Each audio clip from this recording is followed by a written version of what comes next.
Hello everyone, welcome to study today. दोस्तों, आज की इस वीडियो हम देखेंगे बीए सेकेंड ईयर के थर्ड सेमेस्टर सब्जेक्ट जो है एंशिएंट हिस्ट्री यानी प्राचीन इतिहास का जो थर्ड सेमेस्टर का पेपर है, उस पेपर का नाम है उत्तर भारत का राजनीतिक इतिहास 647 ईस्वी से 1200 ईस्वी तक के इस पेपर का नाम है। तो एंशिएंट हिस्ट्री के थर्ड सेमेस्टर का जो पेपर का नाम है उत्तर भारत का राजनीतिक इतिहास 647 ईस्वी से 1200 ईस्वी तक, यानी कि political history of north India.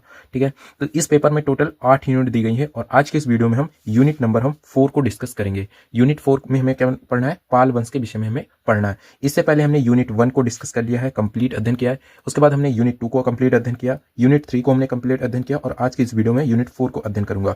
इस तरीके से हर एक यूनिट को हम एक एक वीडियो में कंप्लीट अध्ययन कर रहे हैं। और आप अगर आपने उन सभी वीडियोस को नहीं देखा है तो इस वीडियो के डिस्क्रिप्शन बॉक्स में जाइए, वहां पर आपको एक प्लेलिस्ट की लिंक मिल जाएगी। आप वहां पर जैसे प्लेलिस्ट की लिंक पर क्लिक करेंगे तो आप देखेंगे उस प्लेलिस्ट में बहुत ही व्यवस्थित क्रम में यूनिट बाय यूनिट आपको सारी वीडियोस देखने को मिल जाएंगी। ठीक है, तो आप सभी उन वीडियोस को भी देख सकते हैं। उसमें सिलेबस आपको मिल जाएगा, पीडीएफ मतलब सिलेबस की वीडियोस, प्रीवियस ईयर क्वेश्चंस की जो है और मोस्ट इंपॉर्टेंट क्वेश्चंस जो है, और जितनी भी इस पेपर की हमने जितनी भी अब तक वीडियोस बनाई, सारी वीडियोस वहां पर उस प्लेलिस्ट में मिल जाएंगी बहुत ही व्यवस्थित क्रम में। तो आप उन सभी वीडियोस को भी देख सकते हैं। तो चलिए आज के इस वीडियो को हम शुरू करते हैं और इस वीडियो में हम पढ़ेंगे पाल वंश के विषय में। तो चलिए शुरू करते हैं, देखते हैं। तो हमें सबसे पहले पढ़ना है पाल वंश। तो पाल वंश के विषय में पढ़ना है। इसमें इसकी उत्पत्ति क्या है, इसका मूल स्थान कहां से हुआ, इसका उदय कैसे हुआ, साथ ही साथ इस पाल वंश के संस्थापक कौन थे, इनकी राजधानी क्या थी और प्रमुख शासक कौन कौन से हैं, इनकी प्रमुख जितने भी शक्तिशाली शासक हुए उनकी उपलब्धियों के विषय में सारी चीजें हम डिटेल से बात करेंगे। फिर लास्ट में देखेंगे कि पाल वंश का पतन कैसे हुआ, नष्ट कैसे हुआ। तो सारी चीजें हम एक ही वीडियो में कंप्लीट अध्ययन कर लेंगे। तो जो भी आपके एग्जाम में पाल वंश से प्रश्न पूछे जाएंगे आपके एग्जाम में, उन प्रश्नों को आप इजिली आंसर दे पाएंगे अगर आप इस वीडियो को लास्ट तक देखेंगे। तो चलिए शुरू करते हैं। तो देखते हैं पाल वंश क्या है। तो देखिए पाल वंश जो है, इस पाल वंश का नाम ही सबसे पहले देख लें।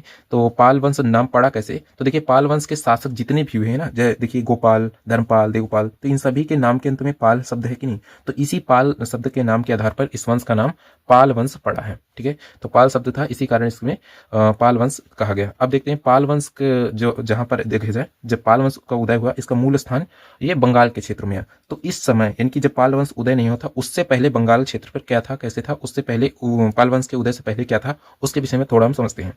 तो देखिए बंगाल का जो पाल वंश है उसके विषय में देखें तो बंगाल जो है, बंगाल पर एक समय मगध साम्राज्य के अंतर्गत आता था। ठीक है, तो बंगाल जो है एक ये संपूर्ण मगध साम्राज्य के अंतर्गत आता था। और उस समय नंद वंश के समय से ही कहा गया है कि मगध का जो स्वामी होगा, जो भी मगध का शासक होगा, वही बंगाल का भी शासक होगा। लेकिन क्या होता है कि 6वीं शताब्दी के बाद ये परंपरा टूट जाती है और ये गुप्त साम्राज्य से अलग होकर एक तरीके से गौड़ क्षेत्र, एक बंगाल क्षेत्र जो है अलग हो जाता है। और यहाँ के जो शक्तिशाली शासक हुए वो शशांक हुए, जो कि काफी शक्तिशाली थे और उन्होंने अपने एक राजवंश की स्थापना की। उनके उसके बाद क्या होता है, जब उन्होंने शासन करने के बाद जब उनकी मृत्यु हुई तो वहां पर फिर से एक अव्यवस्था हो गई। फिर से वहां पर हर्ष, भास्कर, वर्मन कई सारे शासक हुए जिन्होंने अपना अधिकार कर लिया। समय बीतता गया और लगभग 8वीं शताब्दी में क्या होता है कि बंगाल की भूमि पर कन्नौज के शासक यशोवर्मन, जो कि हमने इससे पहले पढ़ा है, कन्नौज पर शासक कौन किया? यशोवर्मन। कन्नौज के शासक यशोवर्मन जो कि प्रतापी शासक थे, तो उन्होंने शासन किया। फिर ललितादित्य, कश्मीर के ललितादित्य जो कि इनसे युद्ध हुआ था तो उसमें हारे थे यशोवर्मन, तो वहां पर है कामरूप नरेश। इन सभी नेताओं के, इनकी राजवंश जो है शासक हैं, इनके क्षेत्रों में बारी बारी से ये बंगाल पर अधिकार कर रहे थे। तो ये इस कारण से अराजकता फैल गई और यहाँ पर त्रिकोणीय संघर्ष चलता रहा आपस में कि कौन इस पे शासन करेगा एक तरीके से बंगाल क्षेत्र पर। तो इसी चीज को देखते हुए जनता बहुत ही परेशान हो गई। जो वहां पर लोग, जनता थी, वो काफी ज्यादा मतलब परेशान हो जाती थी इस अराजकता व्यवस्था के कारण। तो उस यानी कि जो जनता थी उसने स्वयं ही क्या करते हैं कि एक नए राजवंश की उत्पत्ति करते हैं, एक नए नेता का चुनते हैं। तो उन्हीं के विषय में देखते हैं। तो यहीं से नींव पड़ती है, पाल वंश का उदय होता है। देखिए एक सुदृढ़ व्यक्ति का अभाव था ना, और बंगाल में अराजकता, अव्यवस्था फैली हुई थी। ऐसी स्थिति में बंगाल की प्रजा जो बंगाल की प्रजा थी, उसने स्वयं ही क्या किया, लोकतांत्रिक रूप से निर्वाचन के द्वारा अपने राज्य के राजा का चयन स्वयं किया, जिसका नाम था गोपाल। तो याद रखना, गोपाल वंश के संस्थापक गोपाल ही है जिन्होंने एक तरीके से बंगाल क्षेत्र पर अपने राजवंश की यानी पाल वंश की स्थापना की। इन्होंने कष्टों से मुक्ति दिलाने वाला राजा गोपाल ही था जिसने पाल वंश की स्थापना की। ठीक है, और पाल वंश की अगर देखा जाए मूल निवास स्थान जो है वो बंगाल क्षेत्र ही था। और अगर पूछा जाए पाल वंश की जानकारी कहाँ से मिलती है, ये सारी चीजें, तो यहाँ पर ध्यान रखना, खालिमपुर अभिलेख जो है इसमें पाल वंश के विषय में सारी जानकारी मिलती है, खालिमपुर अभिलेख में। अब हम देखते हैं आगे पाल वंश के विषय में थोड़ा और कुछ। तो अब हम देखते हैं पाल वंश जो है, पाल वंश के संस्थापक कौन थे। तो पाल वंश के संस्थापक गोपाल हैं, ठीक है। और समयावधि, पाल वंश का शासनकाल कब से कब रहा, तो 8वीं शताब्दी से 12वीं शताब्दी तक इनका समय चलता रहा। 8वीं शताब्दी से 12वीं शताब्दी तक इनका समय चला। अगर सन में देखें तो 750 ईस्वी से 1162 ईस्वी तक चला था, ठीक है। यहाँ देखिए 1165 ईस्वी तक चला था। तो एक तरीके से अब हम देखेंगे, और इसमें क्या होगा, इसी समय यानी कि पाल वंश के जो काल था, इस समय 11वीं शताब्दी से 12वीं शताब्दी के मध्य इसमें बौद्ध धर्म को संरक्षण प्राप्त था, और इन्होंने पाल नरेश जो हुए उन्होंने कला शिक्षा में महत्वपूर्ण योगदान दिया। तो आगे हम जितने भी शासक होंगे उनके विषय में जब हम डिटेल्स पढ़ेंगे तो वो सारी उनकी उपलब्धियों के विषय में पढ़ेंगे, कौन किसने क्या योगदान दिया अपने क्षेत्र में। तो चलो अब हम देखते हैं पाल वंश के प्रमुख जो शासक हैं और उनकी कालावधि, समयावधि, उसके विषय में हम देखते हैं। तो इस तरीके से हमने इसमें देख लिया बंगाल पर, यानी पाल वंश के उदय से पहले बंगाल क्षेत्र पर क्या था, कैसे बीती, कैसे बंगाल यानी पाल वंश की उत्पत्ति हुई। पाल वंश का उत्पत्ति एक जनता स्वयं ने निर्वाचन के द्वारा एक तरीके से अपने राजा का चयन किया, और वहां पर गोपाल को चुना गया, और गोपाल एक तरीके से पाल वंश की स्थापना करते हैं। तो आगे हम देखते हैं पाल वंश के प्रमुख शासक और कालावधि, उनके समय विषय में देखते हैं। तो सबसे पहले देखते हैं गोपाल, सबसे पहले यही शासक हुए जिन्होंने स्थापना की, इनके एक तरीके संस्थापक थे गोपाल वंश के, जो है पाल वंश के संस्थापक गोपाल हैं। इनका शासनकाल कब से था, तो 750 ईस्वी से 770 ईस्वी तक चला था, ठीक है। 750 ईस्वी से 770 ईस्वी तक चला। उसके बाद ये भी बहुत ही शक्तिशाली थे धर्मपाल, तो धर्मपाल का शासनकाल 770 ईस्वी से 810 ईस्वी तक चला, और ये सबसे पहले ऐसे शासक थे जिन्होंने कन्नौज पर एक तरीके से, यानी जो त्रिपक्षीय संघर्ष हुआ उसमें सबसे पहले पाल वंश की तरफ से धर्मपाल ने ही युद्ध में हिस्सा लिया।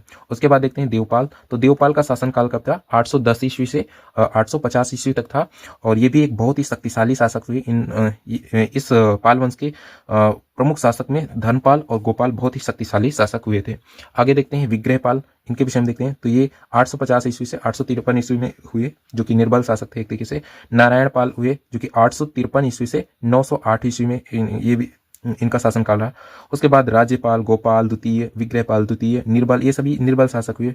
फिर आते हैं महिपाल प्रथम, उनका शासनकाल जो महिपाल प्रथम है, महिपाल प्रथम का शासनकाल 988 ईस्वी से 1038 ईस्वी में। तो ये भी महत्वपूर्ण शासक थे, इनका भी शासनकाल काफी महत्वपूर्ण था। तो ये है इनका शासनकाल 988 से 1038 ईस्वी तक चला। आगे देखेंगे तो आगे भी इसमें क्या है कि निर्बल शासक ही होते गए। न्यायपाल, विग्रहपाल तृतीय, महिपाल द्वितीय, ये सभी निर्बल शासक हुए। रामपाल जो है, कुमारपाल, गोपाल तृतीय निर्बल शासक हुए, और अंतिम शासक जो है पाल वंश के वो मदन पाल हुए। याद रखना, अंतिम शासक मदन पाल, कब से कब, 1040 से 1062 ईस्वी तक, जो कि अंतिम शासक थे, ठीक है। तो उसके बाद क्या होता है कि सेन वंश का उदय हो जाता है और पाल वंश का यहीं से पतन हो जाता है। तो ये है पाल वंश के विषय में हमने प्रमुख शासकों के विषय में देखा। इसमें सबसे महत्वपूर्ण जो शासक हैं गोपाल, धर्मपाल, देवपाल, और इसमें नारायणपाल के विषय में थोड़ा सा पढ़ेंगे, और महिपाल के विषय में हम थोड़ा सा पढ़ेंगे। तो मुख्य रूप से ये तीन सबसे ज्यादा इंपॉर्टेंट हैं।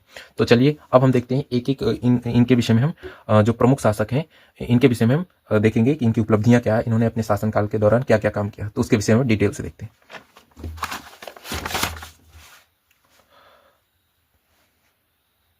तो सबसे पहले देखते हैं पाल वंश के प्रमुख शासक और उनकी उपलब्धियों के विषय में देखते हैं। तो सबसे पहले देखते हैं गोपाल के विषय में।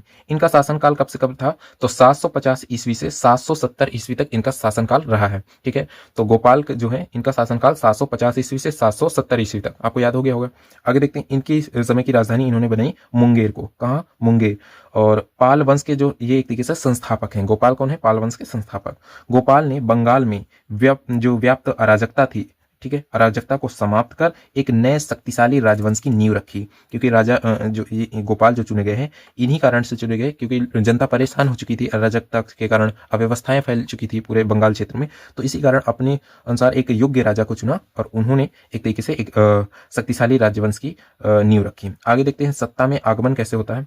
तो गोपाल वंश जो है इनकी कैसे सत्ता में आते हैं। तो देखिए अराजकता जो होती है 8वीं शताब्दी के मध्य में बंगाल के क्षेत्र में एक तरीके से हर्षवर्धन की मृत्यु के बाद कोई भी ऐसा केंद्रीय सत्ता या फिर बहुत ही शक्तिशाली शासक नहीं बचा था, जिस कारण से जितने भी सामंतवादी जो राजवंश थे वो छोटे छोटे सामंत और सरदार आपस में लड़ने लगे, ठीक है। जब आपस में लड़ने लगे तो अराजकता फैली, जनता में काफी ज्यादा दिक्कतें आने लगी। तो इसी सब चीज को देखते हुए अराजकता फैल जाती है। इस काल को इस काल को क्या किस नाम से जानते हैं? मत्स्य न्याय। क्योंकि क्या होता है कि जितने भी जो ज्यादा शक्तिशाली होता था शासक, वो अपने कमजोर शासकों को मार देता था।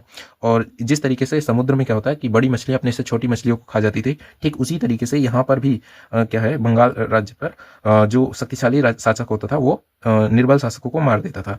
तो इसी कारण से इसको मत्स्य न्याय कहा गया। आगे देखते हैं प्रजा द्वारा चुनाव। तो इस अराजकता को रोकने के लिए इस अराजकता स्थिति से तंग आकर बंगाल के जो प्रमुख नागरिक थे, सरदार थे और सामंतों ने मिलकर एक गोपाल नामक एक स्थानीय और योग्य नेता को अपना राजा चुना, और यहीं से गोपाल वंश इनकी पाल वंश की उदय होती है। ठीक है, और सत्ता संभालते हैं। आगे हम देखते हैं इस पाल वंश की जो जानकारियां हैं ये कहाँ से मिलती हैं। तो जो हमने बताया खालिमपुर ताम्रपत्र अभिलेख है, और साथ ही साथ तिब्बती इतिहासकार एक हैं तारानाथ। कौन? तारानाथ। तो उनके वृत्तांतों से इस सभी की जानकारियां मिलती हैं। इसमें लोकतांत्रिक चुनाव का दुर्लभ उदाहरण जो है यहीं से इसकी जानकारी मिलती है। बहुत ही कम देखा गया है कि प्राचीन समय में कोई राजा जो है चुन कर आया हुआ, प्रजा के द्वारा चुना गया हो, ऐसा बहुत कम देखा गया। तो ये एक बहुत दुर्लभ ही उदाहरण है। आगे देखते हैं शासन और विस्तार। तो इनके समय में शासन कैसे थे, शांति व्यवस्था। तो शक्ति और शांति, गौड़ बंगाल जो है तथा आसपास के क्षेत्रों में कानून शांति व्यवस्था स्थापित की, क्योंकि नया राजवंश बना था, अराजकता फैली थी। तो सबसे पहले क्या महत्वपूर्ण था कि सभी को शांत करना, सभी को एक तरीके से शांति लाना, शांति व्यवस्था बनाना और राजनीतिक स्थिरता लाना, यह बहुत ही महत्वपूर्ण था। तो इसमें महत्वपूर्ण काम किया गोपाल ने। आगे हम देखते हैं, अब हम इनके क्षेत्रीय नियंत्रण के विषय में देखते हैं। क्षेत्रीय नियंत्रण, तो इसमें बंगाल के सभी प्रमुख जो हिस्सों को एक तरीके से एकजुट किया। तो जो गोपाल थे एक तरीके से ना, उन्होंने क्या किया कि बंगाल के जितने भी छोटे छोटे सामंत जो थे आपस में लड़ रहे थे, उन सभी राजवंशों को एकजुट किया और एक तरीके से मगध और बिहार के कुछ हिस्सों को भी अपने नियंत्रण में करने का प्रयास किया। तो बहुत ही महत्वपूर्ण शासक थे, अपने राजवंश को एकजुट करने की कोशिश की ताकि शांति व्यवस्था बनी रहे। तो इस तरीके से गोपाल के प्रमुख कार्य थे। आगे हम देखते हैं धर्म और विरासत के क्षेत्रों में गोपाल का क्या योगदान था। तो देखिए, उन्होंने बौद्ध धर्म का एक तरीके से हुए बौद्ध धर्म के अनुयायी थे। कौन? गोपाल जो थे वो बौद्ध धर्म के अनुयायी थे, और उन्होंने बौद्ध धर्म का संरक्षण दिया था, बौद्ध धर्म को संरक्षण दिया था, उसकी रक्षा के लिए। आगे देखते हैं, इसमें हम देखते हैं ओदंतपुरी महाविद्यालय जो है, महाविहार जो है, इसकी जो एक तरीके से जो इसकी स्थापना किसने की? तो गोपाल ने ही ओदंतपुरी महाविहार की स्थापना की थी। तो ओदंतपुरी महाविहार या फिर महाविद्यालय कह सकते हैं, ओदंतपुरी महाविद्यालय, इसको हम गोपाल ने ही स्थापित किया। तो गोपाल ने बिहार में, कहां पर? बिहार में ओदंतपुर नामक स्थान पर एक प्रसिद्ध बौद्ध शैक्षणिक केंद्र और मठ जो है ओदंतपुरी महाविहार, जिसको हम विद्यालय भी कह सकते हैं, ओदंतपुरी विद्यालय की स्थापना की थी। तो किसने की थी? गोपाल। काफी इंपॉर्टेंट है ये सभी पॉइंट्स, तो याद रखना। ठीक है, तो ओदंतपुरी महाविहार किसने स्थापना की? गोपाल ने, जो कि एक बौद्ध शैक्षणिक केंद्र था और मठ था एक तरीके से, जहां पर बौद्ध जो शिक्षक थे वे वहां पर अध्ययन करते थे, वहीं पर रहते थे। ठीक है, तो ये है। आगे देखते हैं जो उस काल में शिक्षा का एक तरीके से महत्वपूर्ण केंद्र बना हुआ था। आगे देखते हैं जो अगले प्रमुख शासक हैं इस वंश के, पाल वंश के, वो है धर्मपाल।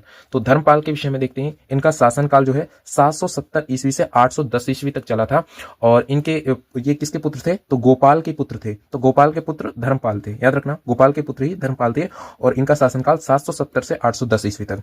पाल वंश का वास्तविक एक तरीके से देखा जाए तो पाल वंश को जो है वास्तविक विस्तारक के नाम से जाना जाता है। विस्तारक के रूप में धर्मपाल को माना जाता है। तो पाल वंश का जो विस्तार किया तरीके से विस्तारक के रूप में या फिर शक्ति का विस्तारक कहें तो धर्मपाल को माना जाता है, क्योंकि इन्होंने क्षेत्र को बढ़ाया, अपनी क्षेत्र सीमा को बढ़ाने का प्रयास किया।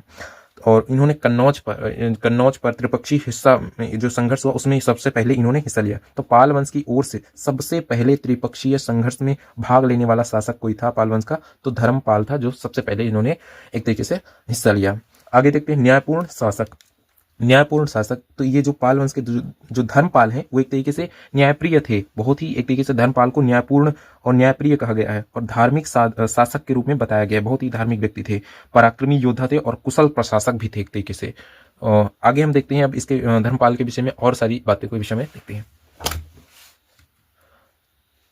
अब हम देखते हैं इस धर्मपाल का साम्राज्य विस्तार और विजय के विषय में, कि धर्मपाल जो है उन्होंने कौन कौन से युद्ध किया और कहां पर इनकी विजय प्राप्त हुई, क्या क्या चीजें। तो त्रिपक्षीय संघर्ष में इन्होंने सबसे पहले हिस्सा लिया। तो धर्मपाल को कन्नौज पर नियंत्रण एक तरीके से नियंत्रण के लिए इन्होंने संघर्ष किया, त्रिपक्षीय संघर्ष में एक तरीके से किया, और इसी कारण से धर्मपाल काफी प्रमुख शासक के रूप में पाल वंश के रूप में से जाने गए। इसमें क्या हो गया कि जो त्रिपक्षीय संघर्ष हुआ था उसमें तीन महाशक्तियां युद्ध की थी। एक तो पाल थे, एक प्रतिहार और राष्ट्रकूट।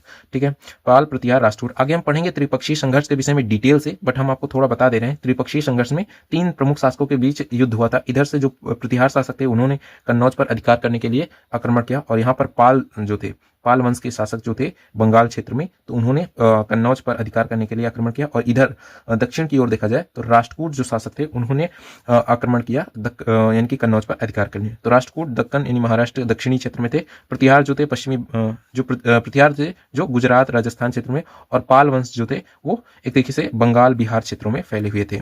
तो आगे हम देखते हैं, इसमें देखते हैं धर्मपाल ने एक बार जो है कन्नौज पर विजय प्राप्त की थी। कब, वो उसमें कब प्राप्त की थी उसके विषय में देखेंगे। वहां के शासक इंद्रायुध को हराया और चक्रायुध को राजा बनाया था। ये कब बनाया था इसके विषय में देखेंगे अभी। देखते हैं। तो देखिए प्रतिहारों से युद्ध होता है।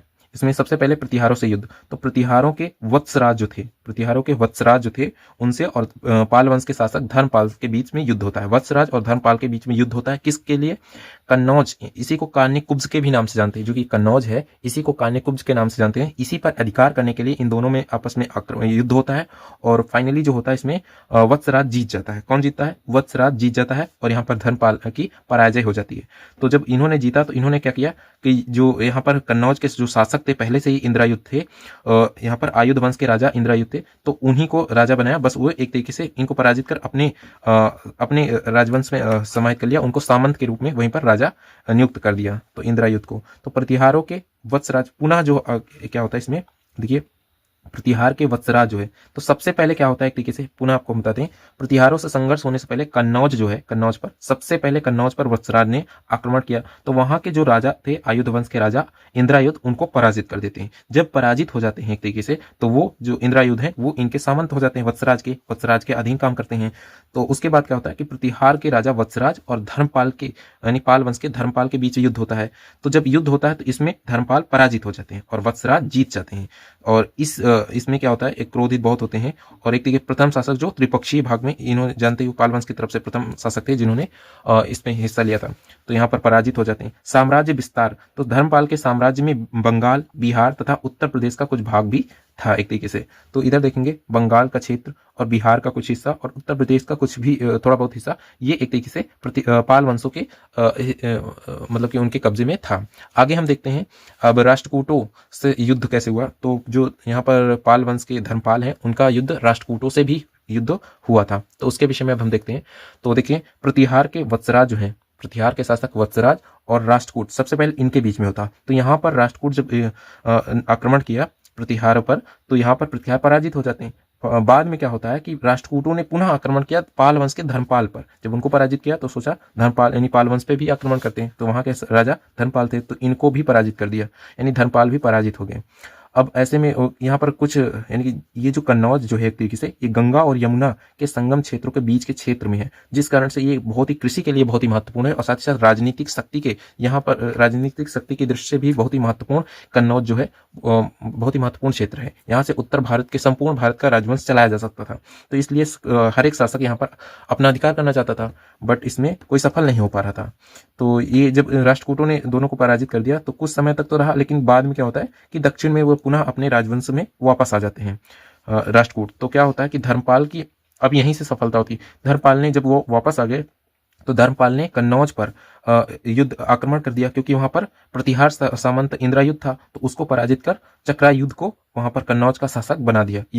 इसी समय यहाँ पर इनको जो सफलता मिली थी वो इसी समय मिली थी कि उन्होंने जब कन्नौज पर इंद्रायुध थे उनको पराजित किया, और फिर उसके बाद चक्रायुध को अपना एक तरीके से राजा बनाया, जो कि धर्मपाल के सामंत थे, जो उनके अधीन थे, उनके राजगीर थे एक तरीके से। तो यहाँ पर सफलता प्राप्त हुई। उसके बाद उन्होंने पुनः एक तरीके से राष्ट्रकूटों का पुनः आक्रमण होता है।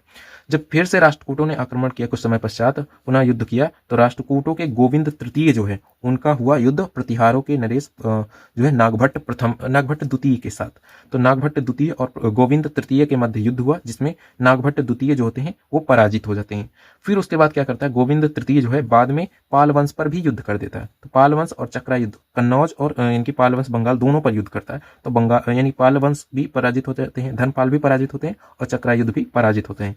किंतु फिर वो यानी कि गोविंद तृतीय कुछ समय बाद वो जीतने के बाद कुछ समय बाद वो पुनः वापस लौट आते हैं दक्षिण में, जिस कारण फिर वो खाली हो जाता है और पुनः सभी जो थे वो अपने अपने क्षेत्र को पुनः वापस प्राप्त कर लेते हैं। तो नागभट्ट द्वितीय, उसके बाद क्या होता है कि नागभट्ट द्वितीय जो होते हैं, द्वितीय का कान्यकुब्ज पर विजय हो जाता है। नागभट्ट द्वितीय एक बहुत ही शक्तिशाली ये भी राजा हुआ। इन्होंने प्रतिहार के नागभट्ट द्वितीय जो हुए, उन्होंने चक्रायुद्ध, क्योंकि अभी इन्होंने चक्रायुद्ध को बैठाया है कि नहीं, यहाँ पर बैठाया था, जब ये चले गए तो पुनः ये धर्मपाल और चक्रायुद्ध ये आपस में फिर से अपने राजवंश को स्थापित कर लेते हैं। जब वो राष्ट्रकूट वापस चले आते हैं तो क्या करता है कि नागभट्ट द्वितीय चक्रायुद्ध को पर आक्रमण कर देता है वर्तमान समय में, जो कि एक तरीके से धर्मपाल का सामंत था। तो उसको पराजित कर देते हैं चक्रायुद्ध को, जिससे क्रोधित होकर धर्मपाल पर, उसके बाद क्या होता है कि नागभट्ट द्वितीय जो है उसने धर्मपाल पर भी आक्रमण कर देता है और धर्मपाल को भी पराजित कर देता है। ठीक है, और उसके बाद यहीं से नागभट्ट द्वितीय ने अपनी राजधानी कन्नौज को बना ली। ठीक है, तो ये चीज है। तो धर्मपाल के विषय में हमने सारी चीजें देख ली, कैसे कैसे शासक इसमें हो रहे हैं। आगे हम और देख रहे हैं। तो सबसे पहले हमने देखा प्रतिहारों से युद्ध हुआ। सबसे पहले प्रतिहारों से युद्ध हुआ, जिसमें प्रतिहार जो शासक थे वत्सराज, उन्होंने कन्नौज पर आक्रमण करते हैं और इंदिरायुद्ध को पराजित कर देते हैं। जब इंदिरायुद्ध पराजित हो जाते हैं तो उसके बाद वत्सराज ने धर्मपाल पर युद्ध कर दिया। इसमें धर्मपाल पराजित हो जाते हैं। उसके बाद क्या होता है, एक तरीके से जो राष्ट्रकूटों ने वत्सराज पर आक्रमण कर दिया, क्योंकि इस समय कन्नौज जो है इन्हीं के अधिकार में था। तो राष्ट्रकूटों पर इन्होंने आक्रमण किया और पराजित कर दिया वत्सराज को। फिर राष्ट्रकूट के जो शासक ध्रुव थे, उन्होंने पुनः धर्मपाल पर आक्रमण कर दिया और इनको भी पराजित कर दिया। और फिर जीतने के बाद वे वापस लौट गए। और जब वापस लौट गए तो धर्मपाल जो थे उन्होंने कन्नौज के शासक चक्रायुद्ध को पराजित कर दिया। कन्नौज के जो इंदिरायुद्ध थे उनको पराजित किया, क्योंकि ये प्रतिहार सामंत थे, इनको पराजित कर दिया और यहाँ पर नए शासक अपने सामंत को चक्रायुद्ध को राजा बनाया, जो कि धर्मपाल के अधीन थे। आगे देखते हैं। तो राष्ट्रकूटों का पुनः आक्रमण, तो फिर से क्या होता है, राष्ट्रकूट पुनः आक्रमण कर देते हैं। इसमें गोविंद तृतीय और नागभट्ट द्वितीय का शासनकाल था। तो गोविंद तृतीय नागभट्ट द्वितीय को पराजित कर दिया और बाद में धर्मपाल को और चक्रायुद्ध इनको भी पराजित किया। और जीतने के बाद पुनः वापस ये लोग लौट गए। और क्या होता है कि फिर से जिसका शासन था जहां पर, वो पुनः अपने क्षेत्रों पर अधिकार कर लेता है। फिर क्या होता है कि प्रतिहार के नागभट्ट द्वितीय जो होते हैं उन्होंने चक्रायुद्ध को पराजित कर देते हैं। चक्रायुद्ध को पराजित किया और यहाँ पर उसके बाद क्या होता है कि और जो ये उसके बाद धर्मपाल जो है, पाल वंश के धर्मपाल को भी पराजित कर देते हैं और अपनी राजधानी कन्नौज को बना लेते हैं। ठीक है, आगे हम देखते हैं अब और धर्मपाल के विषय में और जानकारी देखते हैं।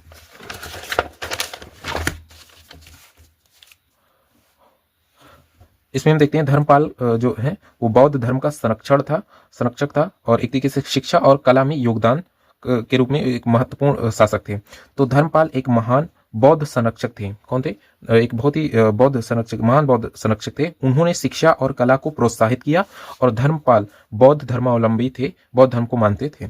विक्रमशिला महाविहार विश्वविद्यालय कहें तो इसकी स्थापना किसने की? तो धर्मपाल ने किया। तो बिहार के भागलपुर में प्रसिद्ध बौद्ध विश्वविद्यालय विक्रमशिला विश्वविद्यालय फिर महाविहार की स्थापना किसने की थी? तो याद रखना धर्मपाल। ये सभी पॉइंट बहुत ही इंपॉर्टेंट हैं। आगे देखते हैं। और यह नालंदा के बाद बौद्ध शिक्षा का दूसरा सबसे बड़ा महत्वपूर्ण शिक्षा का केंद्र था। तो ये चीजें हैं धर्मपाल के विषय में। इन्होंने ही विक्रमशिला विश्वविद्यालय की स्थापना कराई थी। आगे देखते हैं इसमें। और इन्होंने एक और महाविहार की स्थापना की विश्वविद्यालय की, सोमपुरी महाविहार, जो कि वर्तमान समय में बांग्लादेश के पहाड़पुर में स्थित है। ठीक है, तो सोमपुरी महाविहार जो है और विक्रमशिला विश्वविद्यालय महाविहार जो है, ये कहाँ, इसको किसने निर्माण कराया? तो इसकी स्थापना किसने कराई? तो धर्मपाल ने कराई। आगे हम देखते हैं इसमें सांस्कृतिक विरासत के रूप में देखते हैं। इनकी सांस्कृतिक विरासत क्या है? तो कला और वास्तुकला का प्रोत्साहन दिया इन्होंने।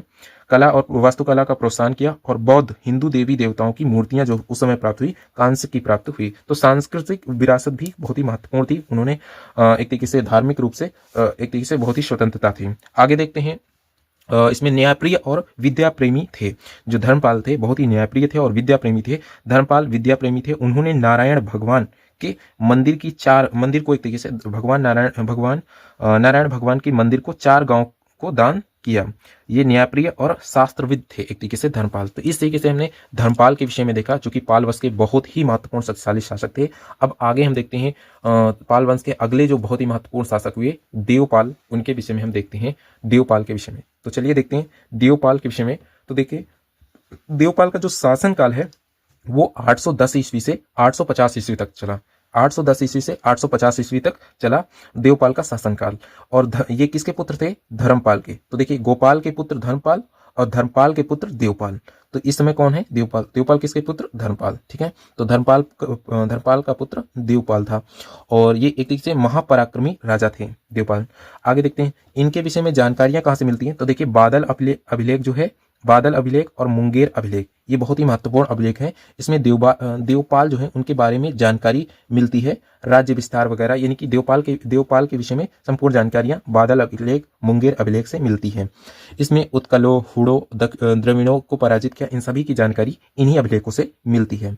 देवपाल के आक्रमण का परिणाम एक तरीके से देखें तो देवपाल के आक्रमण का परिणाम क्या हुआ कि उत्कल नरेश भाग गए और जो प्राग्ञ ज्योतिष नरेश आत्मसमर्पण कर दिया। तो देवपाल ने जब उत्कल यानी कि उत्कल क्षेत्र पर उत्कल के नरेश शासक पर आक्रमण किया तो वहां के राजा भाग गए और प्राग्ञ ज्योति वंश के जो नरेश थे वो अपने आप को आत्मसमर्पण कर दिया।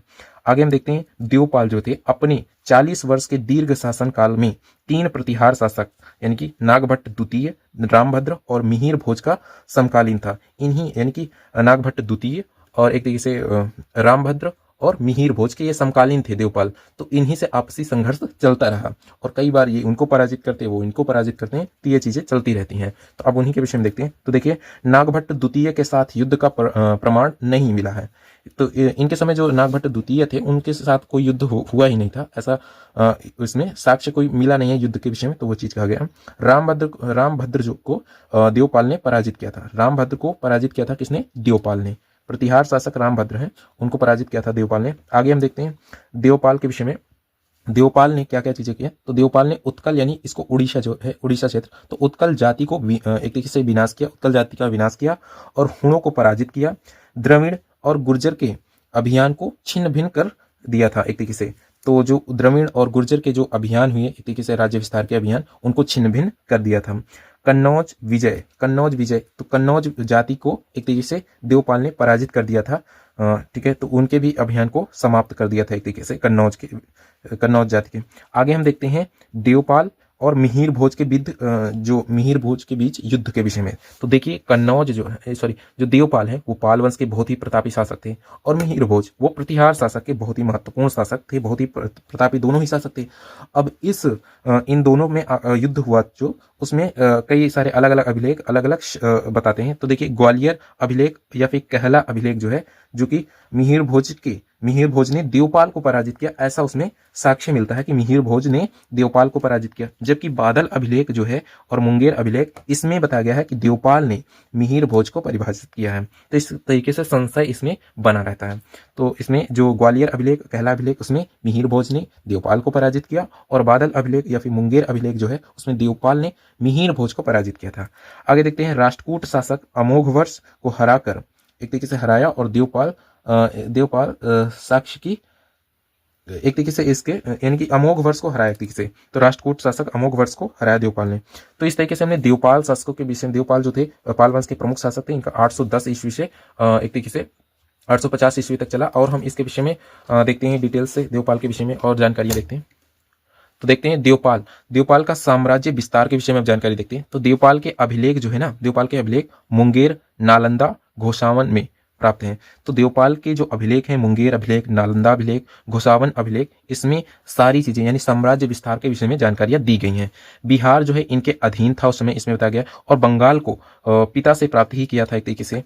और प्राग्ञ ज्योतिष जो है असम का जो क्षेत्र था, असम के क्षेत्र, और उत्कल यानी उड़ीसा का जो क्षेत्र था वो इनके अधीन थे, यानी कि पाल वंश के ही अधीन थे। क्योंकि हमने बताया ना, जब देवपाल ने आक्रमण किया था तो उत्कल के नरेश जो थे वो भाग चुके थे और प्राग्ञ ज्योति के नरेश जो थे वो आत्मसमर्पण कर दिए थे। तो एक तरीके से देवपाल का जो साम्राज्य विस्तार देखें तो बंगाल और बिहार के कई सारे क्षेत्र और असम, उड़ीसा के उत्कल, ये जो क्षेत्र हैं ये इनके अधीन थे। आगे हम देखते हैं अरब यात्री। तो अरब यात्री सुलेमान जो है कब आए थे? 851 ईस्वी में आए थे और इनके लेखपत्र में देवपाल या फिर पाल वंश के विषय में भी जानकारियां मिलती हैं।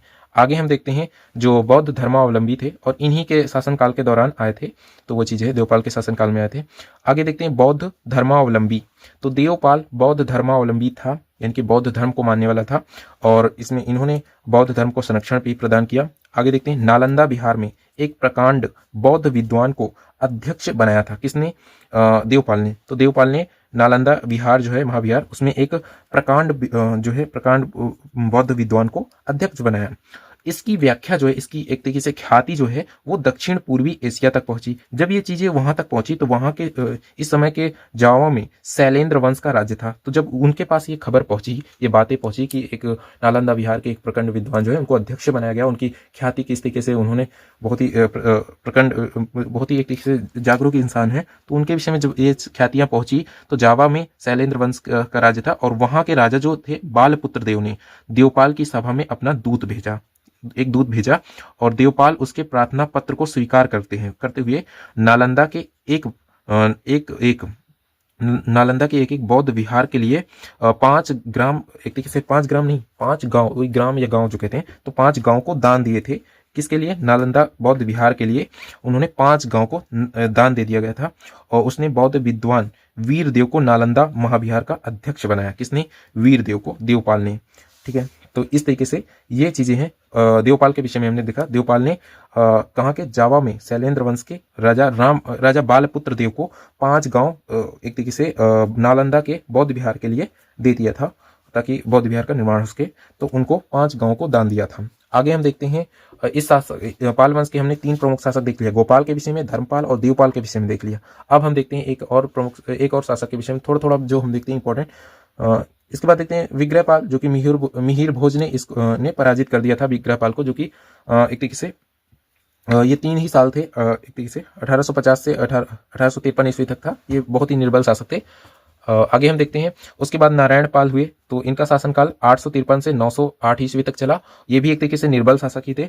राष्ट्रकूटों के अमोघ वर्ष ने एक तरीके से पराजित किया। राष्ट्रकूट के शासक जो अमोघ वर्ष थे उन्होंने नारायण पाल को पराजित किया। प्रतिहार के शासक मिहिर भोज जो थे, महेंद्र पाल, इन दोनों ने नारायण पाल को कई बार पराजित किया। मगध उत्तरी बंगाल को जीता एक तरीके से, तो प्रतिहारों ने इनसे, नारायण पाल से, मगध उत्तरी बंगाल को जीत लिया था, किंतु बाद में नारायण ने किसी वश धीरे धीरे अपने उसको पुनः अधिकार कर लिया था क्योंकि वो वापस चले गए थे एक तरीके से अपने क्षेत्र में। तो ये चीजें हैं। आगे देखते हैं इसमें निर्बल शासक, तो निर्बल शासक, उसके बाद कई सारे निर्बल शासक हुए, राज्यपाल, गोपाल द्वितीय, विग्रहपाल द्वितीय, एक तरीके से, और उन्हें बारी बारी से राज्य किया, जो कि कोई खास ज्यादा इसमें विकास नहीं हुआ। आगे देखते हैं महिपाल प्रथम। महिपाल प्रथम के विषय में देखते हैं, तो विग्रहपाल का पुत्र, किसका? विग्रहपाल का पुत्र था ये महिपाल प्रथम, और ये थोड़ा बहुत कुछ शक्तिशाली था। इसने पूर्वी बंगाल को राज्य में बढ़ा लिया था। एक तरीके से पूर्वी बंगाल जो उसके हाथ से चला गया था उसको भी अपने अधिकार में किया। दक्षिण में चोल वंश के राजा राजेंद्र प्रथम ने बड़ी सेना के साथ बंगाल पर विजय प्राप्त किया और वापस लौट गया। तो इनको एक तरीके से महिपाल जो प्रथम है, इनकी पाल वंश के महिपाल प्रथम, इन पर चोल वंश के राजा राजेंद्र प्रथम ने आक्रमण किया और काफी विनाश किया, यहाँ से काफी लूटा पाटा और यहाँ से एक तरीके से इनको काफी कमजोर कर दिया। पुनः इन्होंने धीरे धीरे कर महिपाल ने अधिकार किया, अपने क्षेत्र को व्यवस्थित किया, बट धीरे धीरे कमजोरी पकड़ ली थी यहीं से पाल वंश की। और क्या होता है, कलचुरी के शासक गांगेय देव ने महिपाल फर्स्ट को पुनः साम्राज्य एक तरीके से महिपाल फर्स्ट को यानी महिपाल प्रथम को हराया था। किसने? कलचुरी के शासक गांगेय देव ने इन पर आक्रमण किया महिपाल प्रथम पर और इन्हें पुनः पराजित किया था, जिससे एक तरीके से पुनः एक तरीके से साम्राज्य को लूटा, उस क्षति पहुंची, बट धीरे धीरे इन्होंने साम्राज्य व्यवस्थित किया पुनः इन्होंने। और उसके बाद देखते हैं नेपाल, तो नेपाल भी एक बहुत ही निर्बल शासक हुए और कलचुरी राजा कर्ण से पराजित हो गए। तो ये चीजें हैं। आगे हम देखते हैं और जो भी इसके बाद जो शासक हुए और कैसे कैसे पतन हुआ पाल वंश के विषय में, उसके विषय में आगे हम देखते हैं। तो आगे हम देखते हैं विग्रहपाल तृतीय हुए, जो 1055 से 1070 ईस्वी तक इन्होंने शासन किया, धीरे धीरे ऐसे चलता रहा। कलचुरी ने विग्रहपाल पर आक्रमण किया और एक तरीके से इसमें कलचुरी हार जाता है और विग्रहपाल जीत जाता है, लेकिन विग्रहपाल तृतीय पर कल्याणी के चालुक्य वंश के शासक सोमेश्वर प्रथम और विक्रमादित्य षष्ठ से पराजित हुए। कौन? तो देख लेते हैं। इसमें जो विग्रहपाल यहाँ तो जीत चुके थे कलचुरी से, बट क्या होता है, विग्रहपाल तृतीय पर कल्याणी के जो चालुक्य वंश थे उन्होंने आक्रमण कर दिया। साथ साथ सोमेश्वर प्रथम और विक्रमादित्य षष्ठ किसने किया? सोमेश्वर प्रथम ने और विक्रमादित्य षष्ठ ने, चालुक्य नरेश जो थे उन्होंने आक्रमण कर दिया और यहाँ पर पराजित हो जाते हैं विग्रहपाल, महिपाल द्वितीय, सूरपाल, रामपाल, कुमारपाल, गोपाल तृतीय, ये कई सारे शासक हुए जो निर्बल शासक हुए और अंततः जो आए मदनपाल जो कि अंतिम शासक के रूप में है। तो पाल वंश का अंतिम शासक था मदनपाल, जो कि इनका शासनकाल 1140 ईस्वी से 1162 ईस्वी तक था।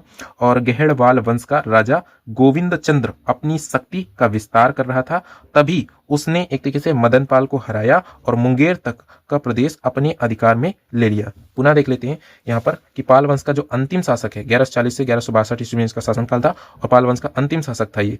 और गहड़वाल वंश का राजा जो गोविंद चंद्र है, गोविंद चंद्र किस शासक का? गहड़वाल वंश का। गोविंद चंद्र ने क्या करता है, अपनी शक्ति का विस्तार कर रहा था और तभी उसने पाल वंश पर आक्रमण कर दिया। जिस समय के पाल वंश पर जब आक्रमण करा तो वहां के शासक मदनपाल थे इस समय, तो उनको हरा दिया, मदनपाल को हरा दिया। किसने? गोविंद चंद्र ने, जो कि गहड़वाल वंश के थे। तो इनको हरा दिया और इनके हाथ से मुंगेर तक के प्रदेश अपने अधिकार में ले लिया एक तरीके से इनसे हराकर। तो इन सभी क्षेत्र को वो गहड़वाल वंश ने अपने हाथ में ले लिया, अपने नियंत्रण में ले लिया।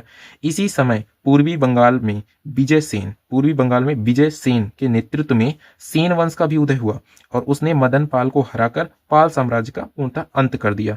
तो इस तरीके से पूर्णतः एक तरीके से पाल वंश का समाप्त हो जाता है।